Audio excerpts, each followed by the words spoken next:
Hello everyone. From this lecture, we are going to start our chapter 3, which is backtracking and branch and bound. In last lectures, we had seen the concept of divide and conquer. We solved the problems based on divide and conquer technique. From this lecture, we are going to start our third chapter, which is backtracking and branch and bound. Very easy and interesting chapter. Day to day लाईफमध्ये याच्यावरचे problem आपण solve करत असतो. त्याच्या related problem आपण already बघितलेले आहेत आणि हे प्रॉब्लेम्स फक्त कम्प्युटेशनल वे मध्ये कन्स्ट्रेंट बेसमध्ये कसे सॉल्व्ह केले जातात, कसे त्याची थिअरी आहे हे आपण पाहणार आहोत. काही प्रॉब्लेम्स थिअरी बेस्ड आहेत, काही प्रॉब्लेम न्यूमेरिकल बेस्ड आहेत. ते मी त्या पर्टिक्युलर व्हिडिओमध्ये सांगेनच. बट व्हेरी इंटरेस्टिंग आणि डे टू डे लाईफमध्ये आपण ज्या गेम खेळतो त्या back tracking and branch and bound पद्धतीने किंवा त्या डिझाईन टेक्निक्सवर बेस्ड असतात. तर आपण बघूया याच्यामधला पहिला पॉईंट काय आहे. तर concept of backtracking. Backtracking is a problem solving technique where we try to build a solution step by step.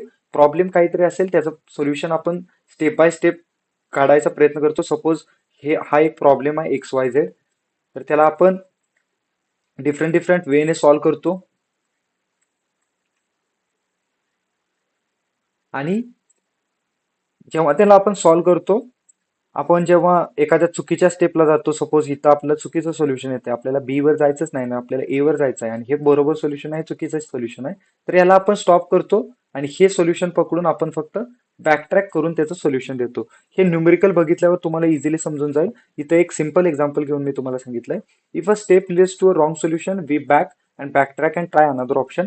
Suppose इथं कुठेतरी चुकीचं सोल्युशन देत असतं, म्हणजे आता इथं आपल्याला चुकीचं सोल्युशन दिलंय, तर आपण इथं बाउंड केलं किंवा थांबलो, आपण दुसऱ्या स्टेपला ट्राय केलं आणि इथं चेक केलं की आन्सर बरोबर आहे का नाही. सपोज इथं काहीतरी सी आणि डी असतं आणि आपल्याला हे आन्सर पाहिजे आहे किंवा याच्या खाली पण जायला लागणार आहे आणि इथं तर आन्सर येत नाही, तर हे सी आन्सर आपण बरोबर समजून बॅकट्रॅक करत कशामुळे ते सोल्युशन आलंय ते चेक करतो. याची एक बेसिक कन्सेप्ट आहे. ट्राय करा, चुकीचं असेल तर थांबा, अंडू करा म्हणजे परत यायचं आणि ट्राय अगेन. म्हणजे एक ट्रायल अँड एरर मेथड आहे आणि कसे सोल्युशन येतात ते आपण नंतर बघणार आहे. कसे प्रॉब्लेम सॉल्व्ह करायचे आहे ते पर्टिक्युलर प्रॉब्लेमवर आपण बघूया. तर ह्याच्यात की आयडिया काय आहे, युजेस रिकर्जन. आपण रिकर्जन फर्स्ट चॅप्टर मध्ये बघितलेलं की same function again and again call होतो, त्याला आपण रिकर्जन म्हणतो. आणि रेकरन्स रिलेशन जे असतं ते अगेन अँड अगेन आपल्याला सब प्रॉब्लेम मध्ये डिवाइड करून सॉल्व्ह करावं लागतं आणि ह्या कन्सेप्ट मध्ये आपल्याला ते यूज करावं लागणार आहे. Work on state space tree. Most of the numericals, most of the problems हे स्टेट स्पेस ट्रीने सॉल्व्ह केले जातात. याच्यामध्ये बेस्ट एक्झाम्पल आहे N queen problem, sum of subset problem, जे स्टेट स्पेस ट्रीने आपल्याला सोल्युशन प्रोव्हाइड करून देन आपल्याला ते बॅकट्रॅक करून त्याचं फायनल आन्सर जनरेट करावं लागतं, सोल्युशन वेक्टर जनरेट करावं लागतो. Next is prune invalid solution early. म्हणजे एखादी स्टेप जर आपल्याला इनव्हॅलिड सोल्युशनकडे घेऊन जात असेल तर तिला तिथं स्टॉप करायचं आणि बॅकट्रॅक करून लगेच दुसऱ्या साईडला सोल्युशन ट्राय करायचं, फाइंड आउट करायचं आणि आपलं फायनल आन्सर जनरेट करायचं. जर आपण चुकीच्या स्टेपला कंटिन्यू करत गेलो किंवा कन्स्ट्रेंटला न फॉलो करता आन्सर जनरेट करत गेलो तर आपलं जे फायनल आन्सर आहे ते चुकण्याचे चान्सेस असतात. त्यामुळं जर एखादी स्टेप इनव्हॅलिड असेल तर तिला प्रून करणं मोस्ट इम्पॉर्टंट आहे. तर बॅकट्रॅकिंगचं एक एक्झाम्पल आहे की आपल्याला ह्या ट्रीमध्ये 6 नंबर फाइंड करायचा आहे, 6 नंबर.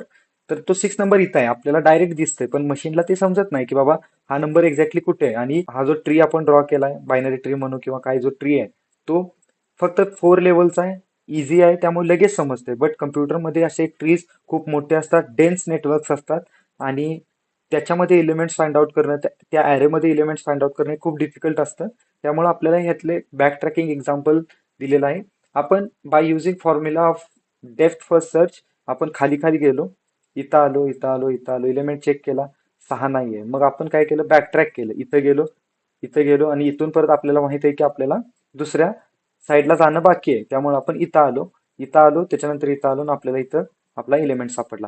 सपोज आपण 17ला शोधत असतो, तर 17ला शोधत असताना आपल्याला इथून परत बॅक जावं लागलं असतं, इथून परत बॅक, इथून परत रूटला, देन 13, देन 11, देन परत बॅक, देन 21 आणि देन 17. आणि असं करत करत आपल्याला हे सोल्युशन कशामुळे आले हे बघण्यासाठी परत बॅकट्रॅक करावं लागलं असतं आणि आपल्याला आन्सर असं भेटलं असतं की 17वरती जाण्यासाठी 21वर जावं लागतं, 13वर जावं लागतं आणि 10वर जावं लागतं, किंवा 10, 13 आणि देन 21 आणि देन 17 आणि 17 हे आपलं आन्सर आहे. तर ह्या स्टेप्सला आपण बॅकट्रॅकिंग म्हणतो. याचे बेस्ट एक्झाम्पल्स, बेस्ट प्रॉब्लेम्स आपण अपकमिंग व्हिडिओमध्ये पाहणार आहोत. इंटरेस्टिंग चॅप्टर आहे, खूप इझी चॅप्टर आहे आणि थेअरी एक्झाममध्ये तुम्हाला थिअरी पॉईंट किंवा कुठे अल्गोरिदम लिहायचं आहे तिथं अल्गोरिदम हे मी ब्रीफली मेन्शन करणार आहे. इझी कन्सेप्ट आहेत, तुम्हाला इझी अंडरस्टँड होणार आहे. फक्त एक्झामला जायच्या अगोदर नोट्स ॲज वेल ॲज पीपीटीज रीड करून जाणं मोस्ट इम्पॉर्टंट आहे. कारण थिअरी एक्झाममध्ये आपल्याला थिअरी प्लस न्यूमरिकल एक्झाम्पल लिहावे लागतात. That's it in this video. Thank you.